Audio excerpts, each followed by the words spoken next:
Bom, nós estamos aqui com o coordenador de pesquisa da Pfizer em São Paulo, o doutor Zerbini, Cristiano Zerbini. É um prazer falar com o senhor mais uma vez e ontem eu tive uma boa notícia, que eu perguntei por perguntar. Essas perguntas fora da pauta são as melhores possíveis, né? Porque quando você está batendo um papo, às vezes você cai num assunto que acaba sendo o principal assunto que você não tinha nem como objetivo colocar na conversa. Mas o presidente da Anvisa me ligou, queria dar a informação que a Anvisa hoje faz parte do PIX, isso é histórico e muito bom para a agência reguladora nacional, que agora tem aprovação internacional de forma definitiva, clara e oficial. Mas eu perguntei se a Pfizer, que vai vacinar emergencialmente no Reino Unido, pediu autorização com os protocolos devidos para vacinar emergencialmente no Brasil, isso seria autorizado? E ele falou que sim. Falou, Datena, se cumprir os protocolos, para mim tanto faz. Pelo contrário, a Pfizer está dando certo em alguns lugares e tal. E foi permeável a isso. Parece que a Argentina vai fazer isso, parece.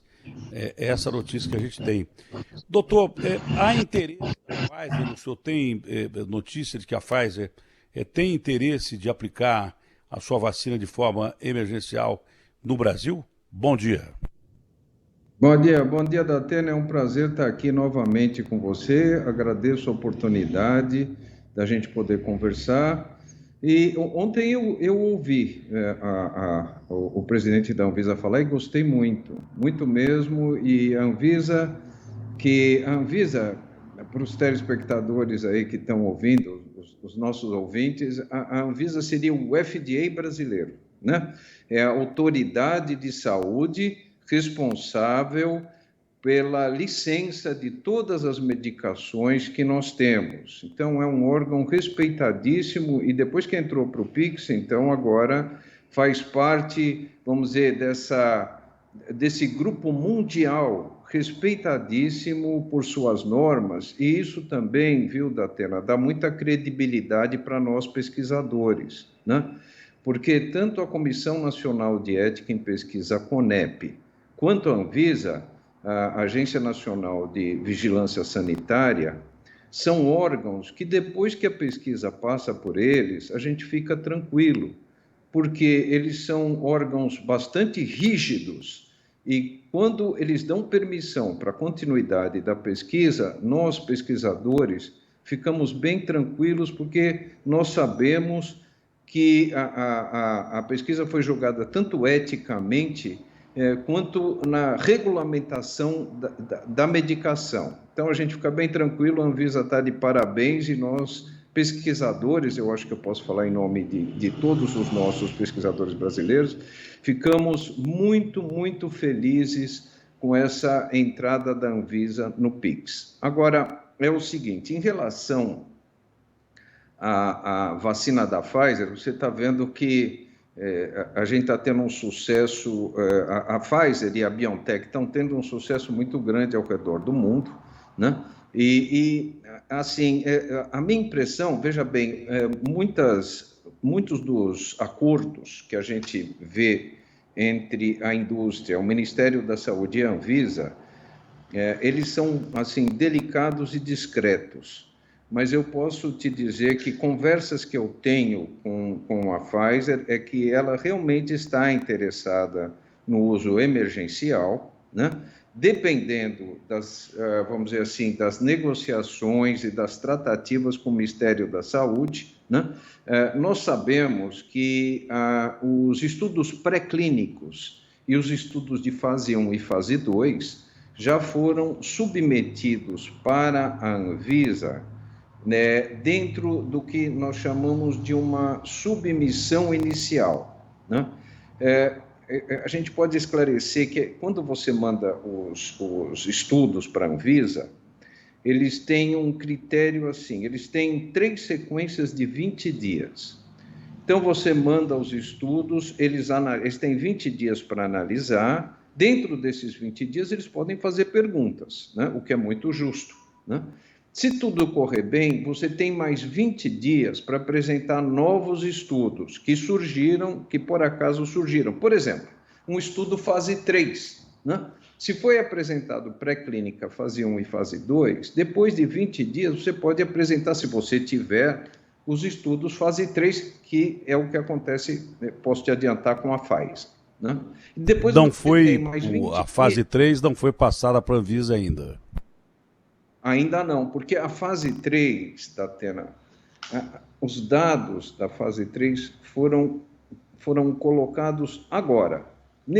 Eu posso te adiantar o seguinte: eles estão prontos para publicação, né? Eu posso te adiantar que eles foram enviados para uma publicação muito importante no exterior, né? Vamos ver se o estudo vai ser aceito. Eu posso te dizer, como pesquisador, que eu tenho Onde quase seria essa certeza. publicação? Onde seria essa publicação no exterior? Desculpa, eu É. não ouvi bem. Onde seria essa E, publicação no exterior? olha, posso, poderia te adiantar o seguinte: provavelmente vai ser numa revista chamada New England Journal of Medicine. Provavelmente vai ser lá, né? Eu não posso te dar certeza porque foi submetido, isso vai para uma análise, né? E eventualmente nós teremos ainda algum tempo para ver a resposta, não é verdade? E Mas como pesquisador de imprensa, né, que eu estou fazendo aqui um trabalho de pesquisa, já descobrimos que é uma revista internacional importante, que pode ser muito importante, científica, que pode já ter essa publicação. Pode ser outra, mas é possível que seja essa. Mas nessa sim. fase 3, nós temos fatores mais adiantados do que essas notícias que dizem que a Pfizer-BioNTech realmente consegue ótimos resultados de segurança e de eficácia? Sim, perfeito. Nesses estudos nos resultados do estudo fase 3, nós temos, então, os resultados tanto de eficácia quanto de segurança, né? Então, eu posso te adiantar algumas coisas. A eficácia foi bastante divulgada. Durante o estudo todo, nós tivemos 170 pessoas que tiveram Covid, né? Esse era o desfecho primário. Qual a diferença entre o grupo placebo e o grupo que tomou a vacina em termos de ter a doença? 170 participantes tiveram o Covid, sendo que 162 estavam no grupo placebo e 8 no grupo vacina. Quando você faz a conta... Os 8 pegaram a doença de forma mais leve ou não? Sim, exatamente. Então, esse seria até um dado de segurança, né? Então, a gente pode afirmar que, se pegar a doença, vai pegar mais leve, um pouquinho mais leve do que poderia acontecer, né? Então, você veja bem, o cálculo foi esse. Se você passar 162, vamos arredondar para 160, 10% seriam 16, 5% são 8. Então, 5% tiveram uma doença, como você mesmo colocou, mais leve, e 95% não tiveram. Isso quer dizer que de 100 pessoas que teriam a doença, se você vacinar, só 5 vão ter, né? E de forma mais leve. Então, esse foi o dado que foi, inclusive, que vai ser publicado em termos de eficácia. Em termos existe uma forma de avaliar também a parte de segurança que chama reatogenicidade. A pergunta é o seguinte: até 7 dias depois que você tomou a vacina, você sentiu alguma coisa em termos de reação à vacina? Então, é o seguinte: o que mais a gente notou foi uma dorzinha uma dorzinha no local da aplicação, no braço da aplicação. Isso às vezes dura um dia, no máximo 2 dias, é uma dor leve. A outra coisa que nós notamos também, às vezes em alguns pacientes aparece febre, né? Essa febre raramente passa de 38 graus Celsius, também dura 1 a 2 dias, tá certo? O que a gente faz? Olha, qualquer antipirético acaba com a febre, inclusive se não tomar nada, acaba também, tá certo? Então, uma dor no braço, febre. Algumas pessoas sentiram por 2 dias umas dores musculares. Também passaram com medicação comum, né? Dipirona, aspirina, enfim.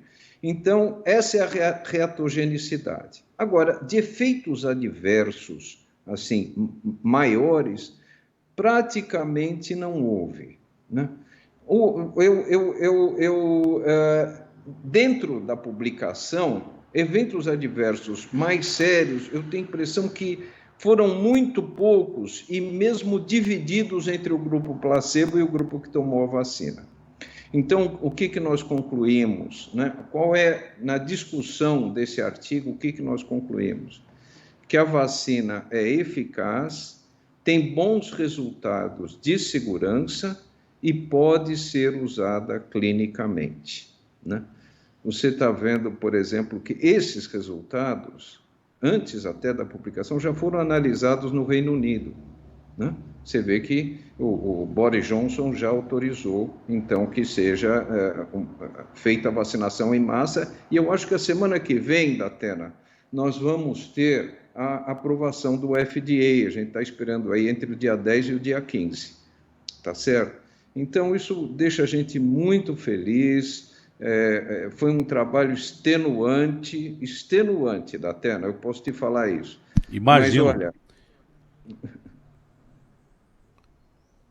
Eu imagino que tenha sido extenuante. A dúvida que existia, por exemplo, a Inglaterra, o Reino Unido, né?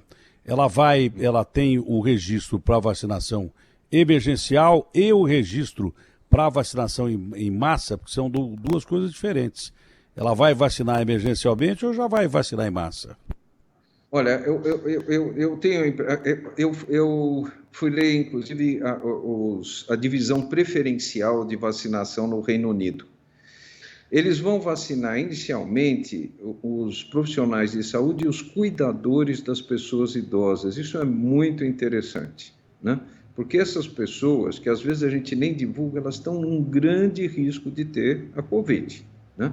Então, esse é o primeiro grupo. Depois é interessante, eles começam assim, 80 anos ou mais, depois 70 anos ou mais, depois 60 anos ou mais, 50 anos ou mais, a gente está falando na ordem decrescente, e depois todas as outras pessoas. Então, há uma sequência de vacinação, né?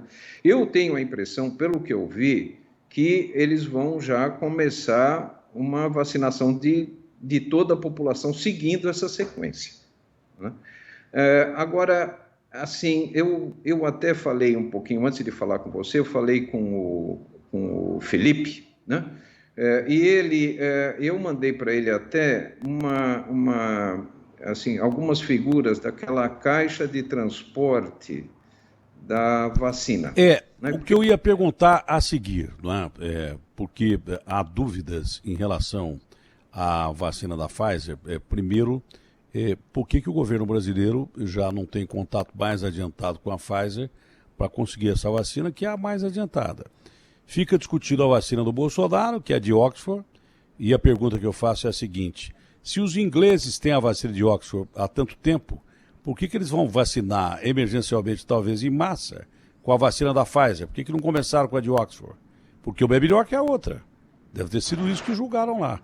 E a gente fala da Coronavac, que não é discutida, acho que em boa parte do mundo é discutida aqui, e a vacina da Rússia, que eu não sei em que pé está a negociação do Ratinho lá no Paraná, do Ratinho Júnior com a Rússia. O Putin diz que vai vacinar em massa, que a vacina dele é ótima, mas lá você sabe, o Putin manda vacinar e pronto, acabou.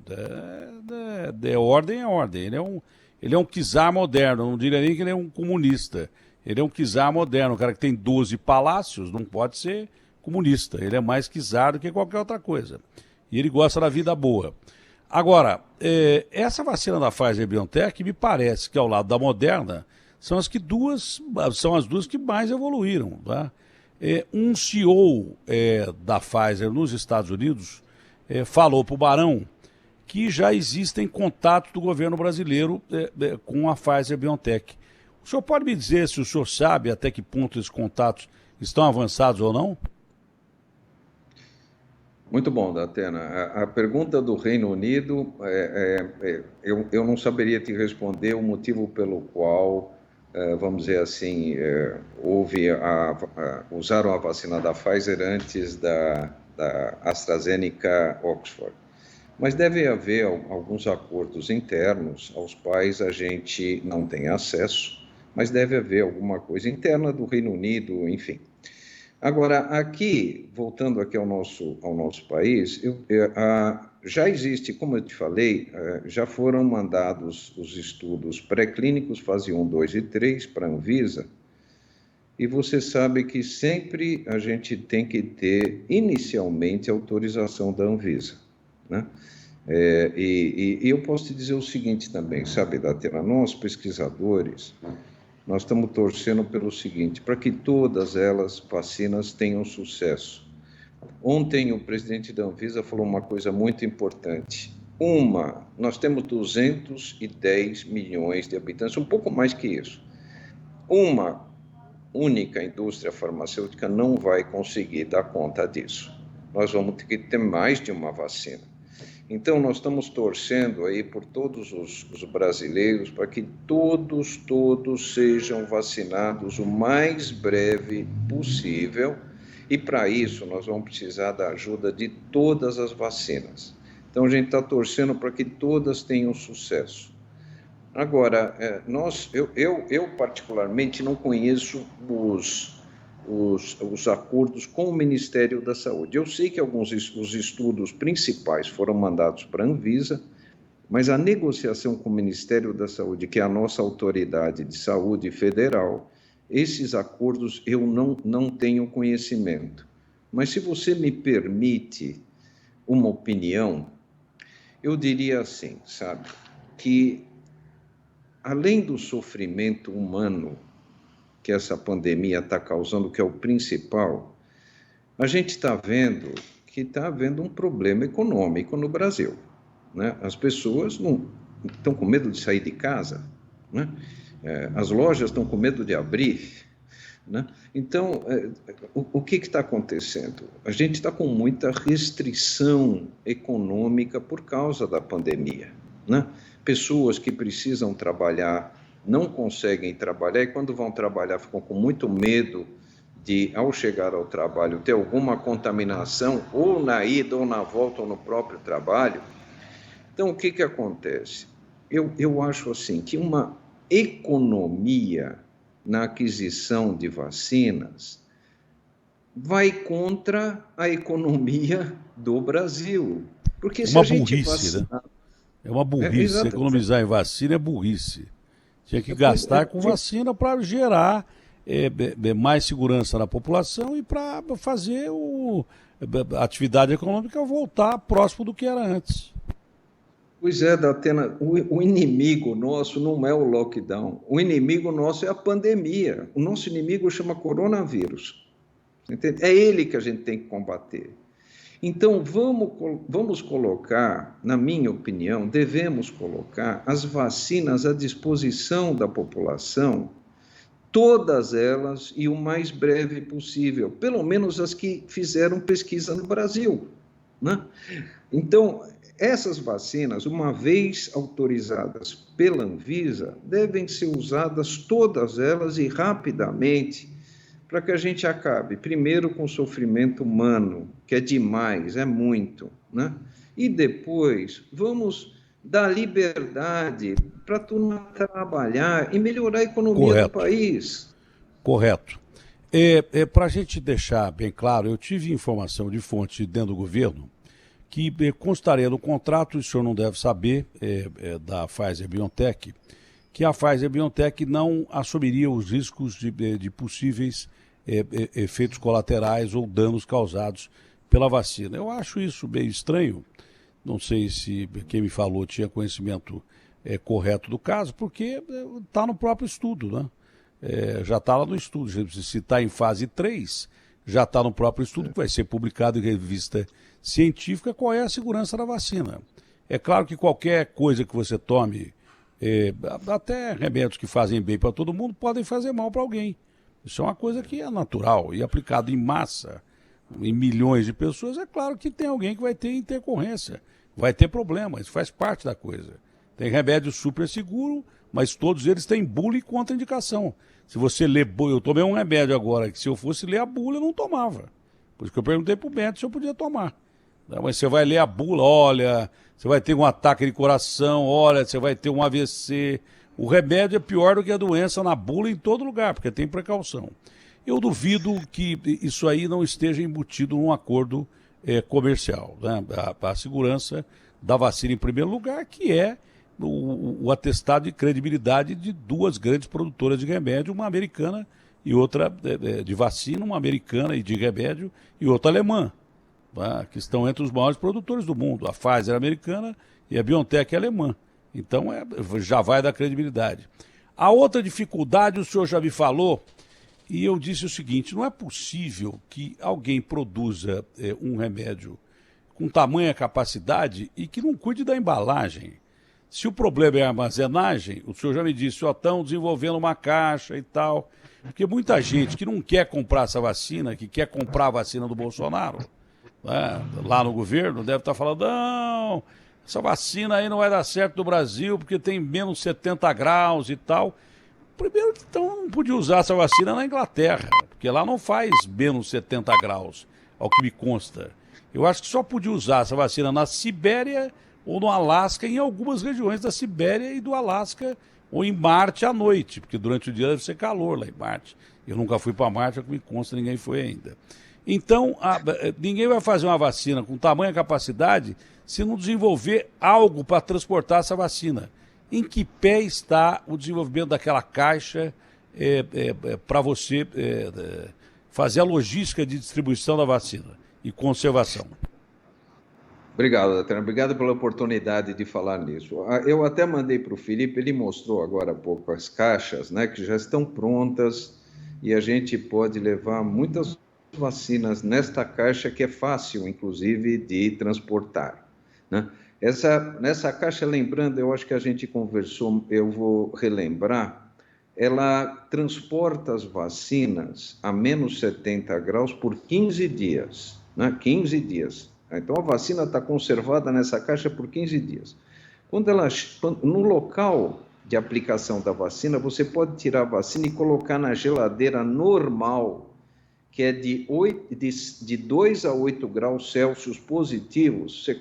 A vacina é conservada por 5 dias. Então, você, do local da fábrica até o local da aplicação, você tem 15 dias de conservação na caixa. E no local da aplicação você tem mais 20 dias ao todo. 15, se você contar o todo, dá 20 dias, né? Quer dizer, daria 15 dias na caixa e mais 5 dias num refrigerador comum, como a gente tem em casa. Tá certo? Eu queria também te falar o seguinte, olha, tem outros países da América Latina.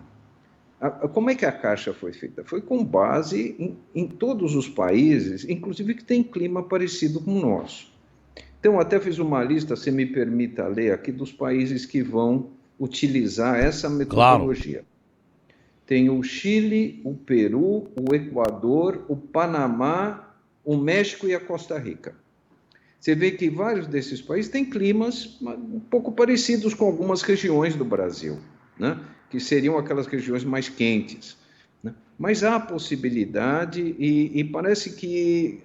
Eu preciso ter certeza disso, mas parece que a Pfizer está oferecendo o transporte até o local da vacina dentro do acordo que eles estão querendo fazer com as autoridades brasileiras. Então, quer dizer o quê? De graça isso? Entraria no preço da vacina o transporte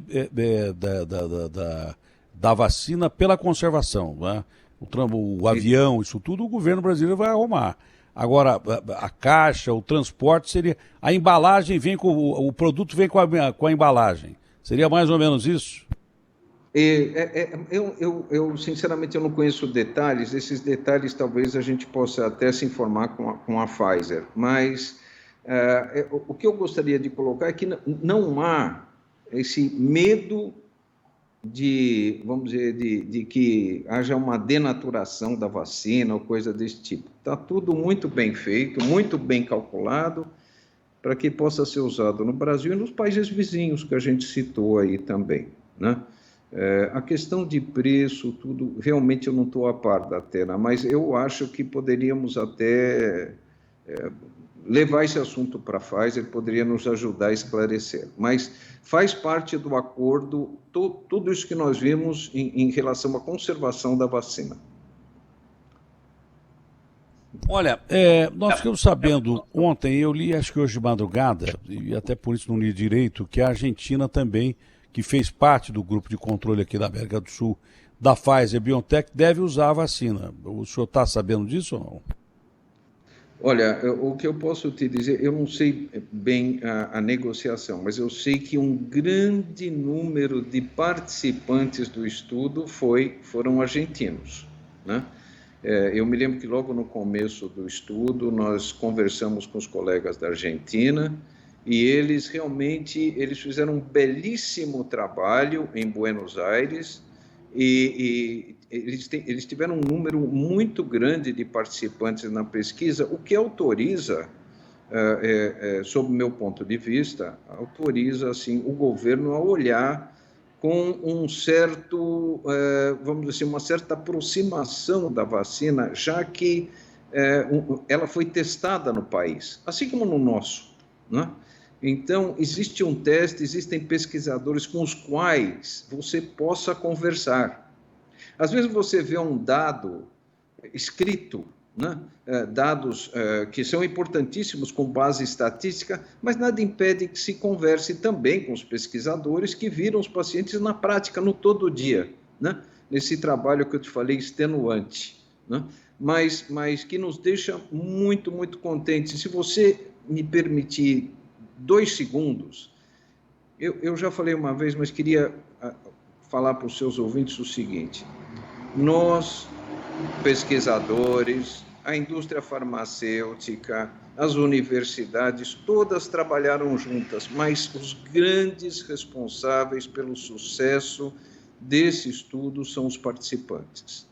Eu acho, sabe, Datena, que a gente devia fazer um certificado escrito assim: benfeitor da humanidade.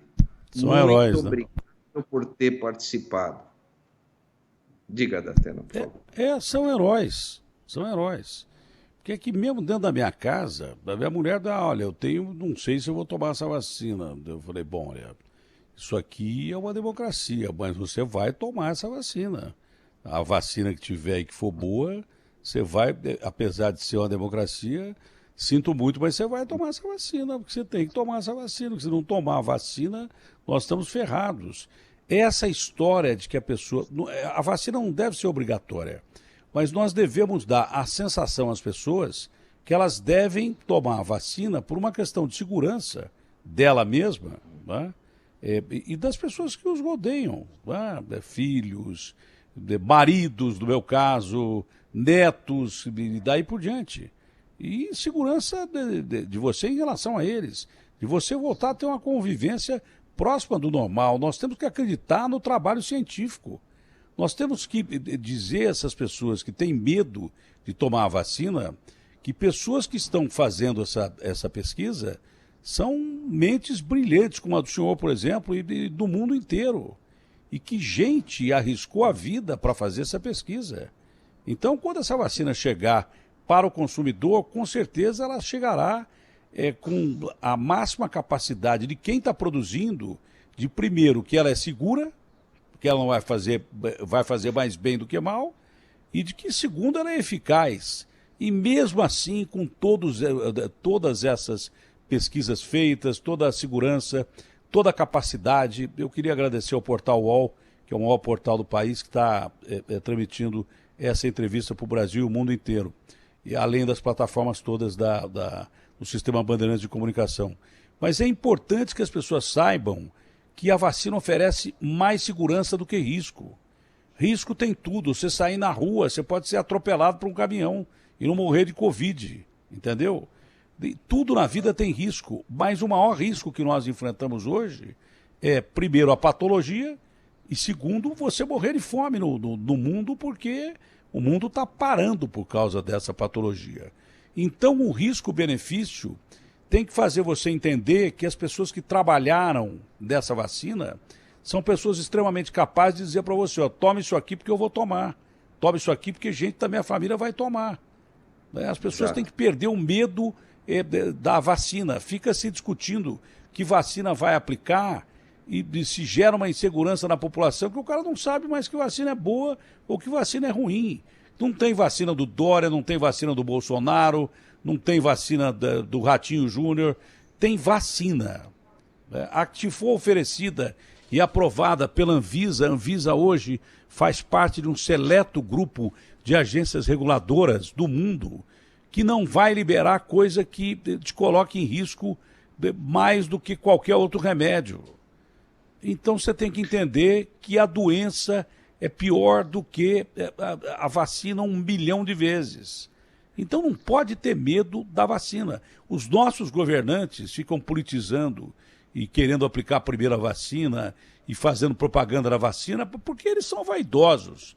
Aliás, todos nós somos, mas não tem esse negócio de vacina desse ou daquele. Tem vacina, que é a única salvação do mundo por enquanto, porque não há remédio. Já o desenvolvimento de coquetel de remédio que vem funcionando, estão tratando melhor a doença? Estão tratando melhor. Mas eu recebi uma informação agora há pouco, e eu sou um cara observador, o nosso repórter ficou internado e muito bem assistido no Hospital São Luís. O nosso repórter disse que a maioria das pessoas que estavam lá na UTI era de gente jovem. E na UTI, sofrendo pra caramba. O Marcelo Moreira, que eu vou pedir pro Garrafa ligar para ele em seguida, depois dessa entrevista. Eu vou pedir para ligar. Vou pedir para ligar, porque ele disse que a maioria das pessoas que estava lá do lado dele era de gente jovem. E o jovem não acredita que vá pegar o bicho, ou se pegar o bicho, tira de letra. Não é isso. Existem alguns indivíduos assintomáticos que passam muito bem pela doença, mas independe da idade, isso é característica genética. Às vezes o cara pode ter 112 anos e não sentir nada. E pode ter 25 e morrer. Então as pessoas têm que entender isso, é o princípio da coisa. Porque é o jovem que está contaminando. É claro, o cidadão de idade está ficando mais dentro de casa, ele não está saindo. Mas a doença vem até ele. Quando o vice-presidente do Einstein deixou vazar um áudio, sem querer, o Knobel, que é um grande cardiologista, quando ele diz, olha, eu tenho mais medo de pegar a doença dentro de casa do que na rua, ele está dizendo a verdade. Mais medo do que pegar no hospital. O hospital, pelo menos, tem segurança, está separado, o paciente, muito a maioria, bem. Não é? Agora, a doença chegou até ele, chega até ele através de quem sai da casa dele ou de quem vai trabalhar na casa dele, uma coisa simples. Então, a gente não pode temer a vacina em primeiro lugar. Doutor, o senhor tem dados técnicos, eu sei que da parte de transação comercial, o senhor não pode nos informar nada. Mas a transferência de tecnologia por parte da Pfizer-BioNTech nesses acordos comerciais, porque também não adianta nada a gente comprar doses da vacina que não vão cobrir nenhuma parte do território nacional importante. A gente tem que saber fabricar vacina e a gente tem condição de fabricar a vacina aqui. Essa transferência de tecnologia está embutida nesse acordo também? Olha, Datena, eu não tenho certeza, porque esse acordo, ele feito com o Ministério da Saúde, ele é muito discreto, sensível e não chega nos pesquisadores, eu não saberia te informar. Agora, voltando ao que você falou, eu gostei muito do que você falou agora. São coisas importantíssimas para a nossa população. Veja bem, por que nós temos pessoas vivendo tanto tempo? Você sabe que no século XIX a idade média era entre 40 e 45 anos. As mulheres não chegavam direito nem na menopausa. Hoje a gente tem no consultório gente com 90, 95, eu tenho uma paciente com 102 anos no meu consultório. Então, por quê? O que aconteceu? Doutor, o senhor me dá o número do telefone que eu quero ser paciente seu. Se o paciente seu chega até 102 anos, eu estou precisando do seu telefone hoje. O senhor me passa aí, que eu não preciso nem ir no consultório, mas eu quero ser paciente seu. Se o senhor tem paciente com 102 anos, Eu estou extremamente necessitado de fazer uma teleconsulta com o senhor. Não preciso nem ir aí. Né, Agostinho? Você também quer o Garrafa. Já pode colocar meu nome aí também na lista. Pois não, doutor, desculpe interromper, mas acho que a gente tem que aliviar um pouco a conversa, que ela é pesada. É por isso que a gente tem que aliviar e tentar passar ao povo para ter confiança. Eu sou um cara que eu tenho 63 anos de idade, eu sou cardíaco, operei 2 vezes do coração, tenho 6 stents, tenho diabetes terrível, porque não tenho a cauda do pâncreas, é onde tem a maior parte das ilhotas de Lange que fabricam a insulina. Eu sou um cara eu não sou um paciente de risco. Eu sou um paciente de risco para o vírus. O vírus, se pegar em mim, ele está danado, está mais ferrado. Então, eu sou de alto risco. Se oferecerem uma vacina, não é porque eu quero tomar a vacina primeiro que ninguém, não, que se lasque. Mas eu participaria, se tivesse me convidado para participar desse grupo de controle de qualquer uma dessas vacinas, eu teria participado rindo.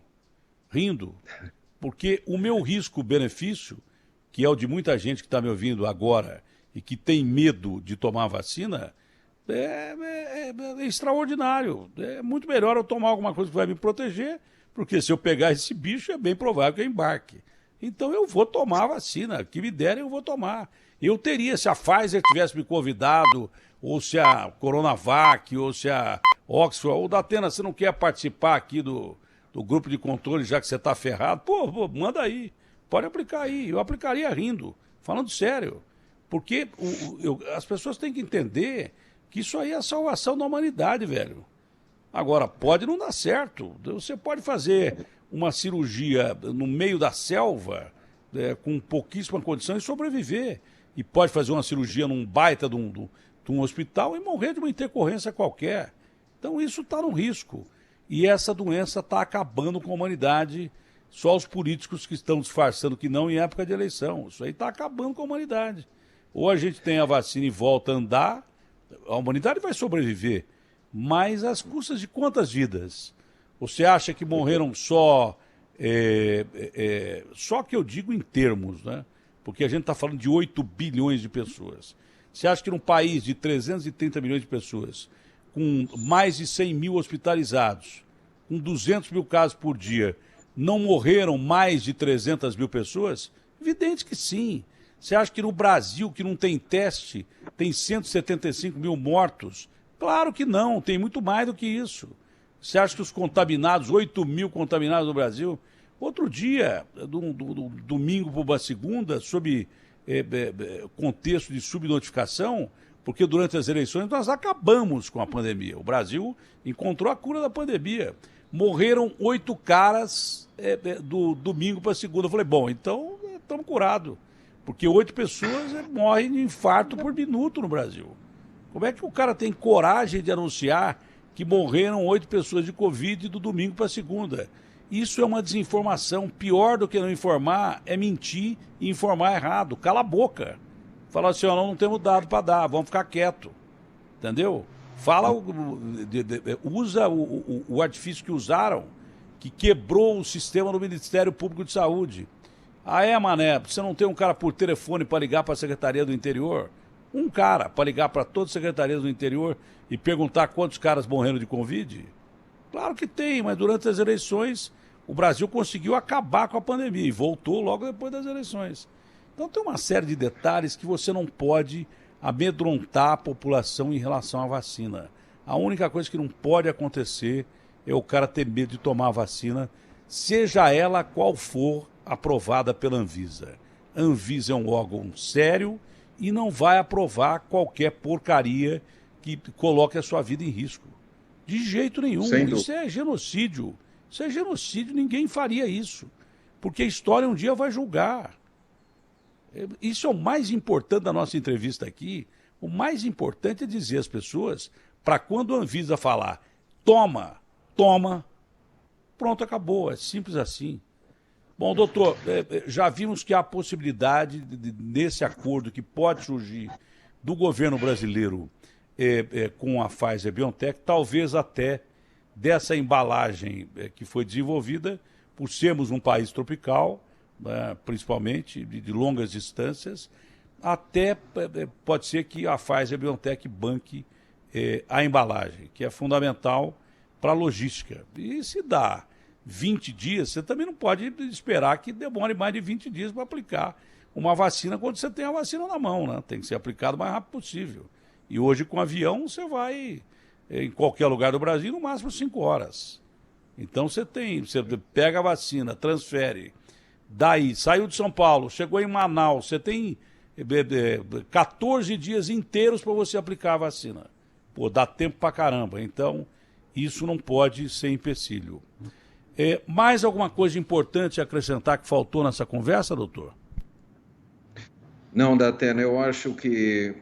Muito obrigado pela oportunidade, muito obrigado por você falar coisas que todos nós, pesquisadores, queremos falar. Olha, nos ajude, Datena, a dizer para as pessoas que elas precisam se vacinar. Não só contra o coronavírus, mas para todas as outras doenças. Olha, nós acabamos com a varíola, nós acabamos com a poliomielite, nós estávamos acabando com o sarampo. Sarampo. Certo?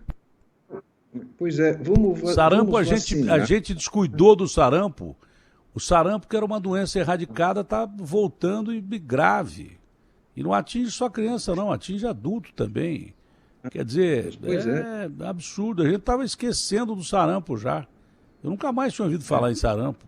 E voltou.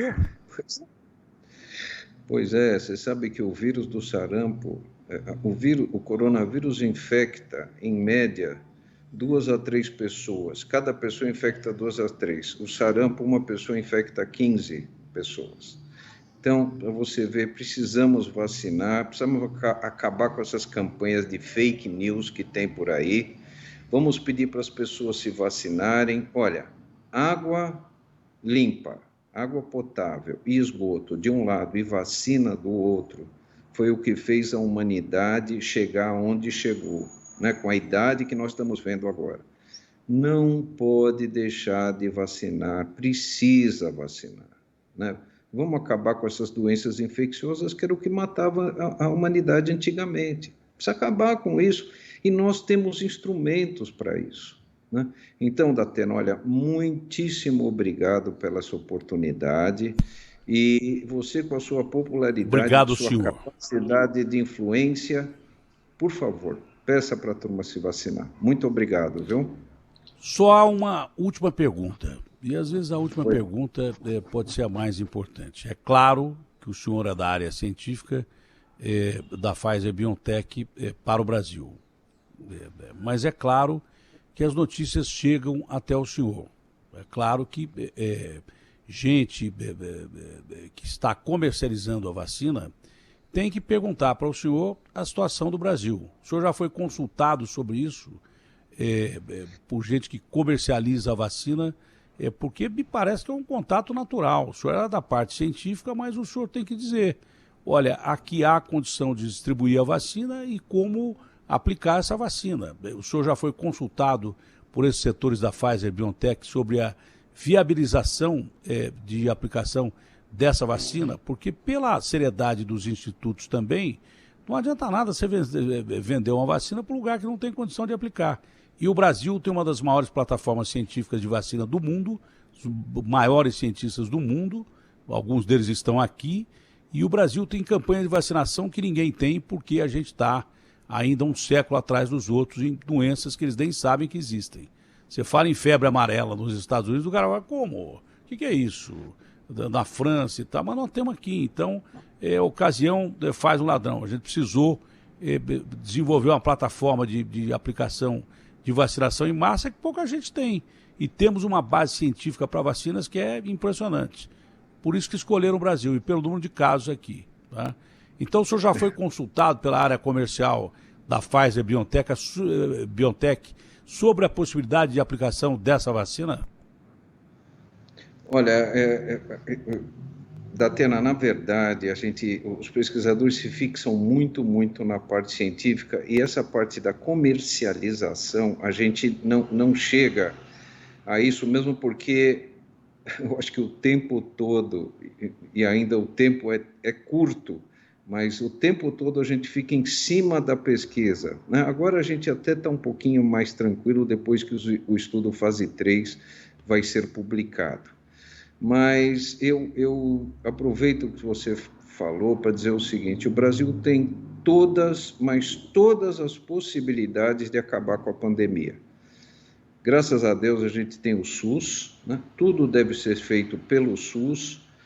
Em relação às empresas, de uma forma geral, eu acho que todas vão ter capacidade de utilização da vacina, mas eu tenho a impressão seguinte, que o compromisso inicial vai ser com os governos, né? Mesmo porque a produção é limitada. Por exemplo, a Pfizer consegue, esse ano, fazer 50 milhões de vacinas e o ano que vem 1,3 bilhão, né, bilhões de vacinas. Isso para o mundo inteiro. Então, eu acho que o compromisso inicial, tanto da Pfizer quanto das outras empresas, vai ser com os governos federais, né?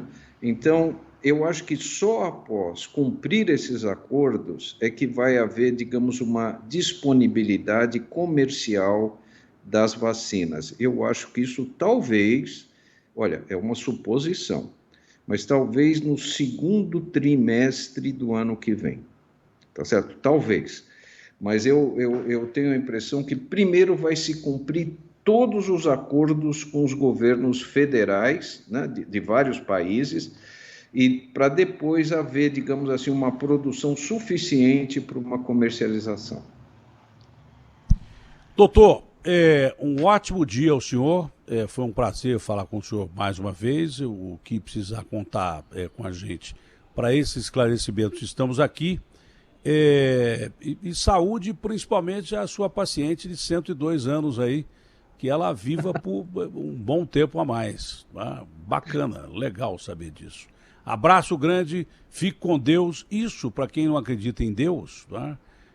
Acredite na medicina. Tem gente passando dos 100 e não é pouca gente. Antigamente virava capa de jornal quem passava de 100 anos. Hoje nós temos muita gente passando de 100.